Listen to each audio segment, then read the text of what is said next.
مینڈکوں کا ایک گروہ کہیں سے جا رہا تھا کہ اچانک ان میں سے دو بے دہانی میں ایک گڈھے میں جا گر گئے۔ باہر ٹھہرے مینڈکوں نے دیکھا کہ گڈھا ان دونوں کی استقامت سے زیادہ گہرا ہے تو انہوں نے اوپر سے کہنا شروع کر دیا، ہائے افسوس، تم اس سے باہر نہ نکل پاؤ گے۔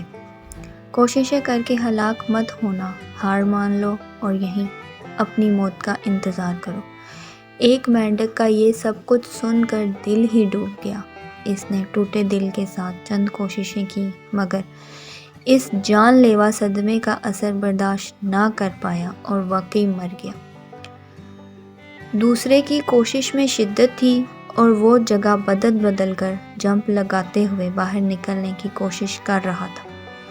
اوپر والے مینڈک پورے زور و شور سے سیٹیاں بجا کر آوازیں کستے ہوئے اسے منع کرنے میں لگے ہوئے تھے کہ مت ہلکان ہو، موت تیرا مقدر بن چکی ہے، لیکن مینڈک نے اور زیادہ شدت سے اپنی کوشش جاری رکھی اور واقعے میں باہر نکلنے میں کامیاب ہو گیا۔ سارے مینڈک اس کے گرد جمع ہو گئے اور پوچھنا شروع کیا کہ وہ کیسے باہر نکلا، تو سب کو یہ جان کر بہت حیرت ہوئی کہ یہ والا مینڈک تو کان سے محروم اور نہات تھا۔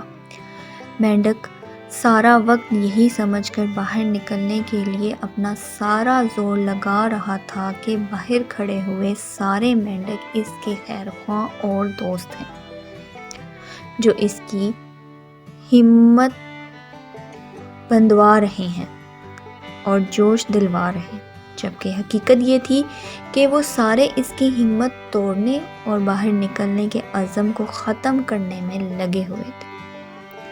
کسی بھی تنقید پر بد دل مت ہو، بلکہ اس تنقید کے نشت کی سیڑھیاں بنا کر کامیابی کی منزل کی جانب بڑھتے رہیں۔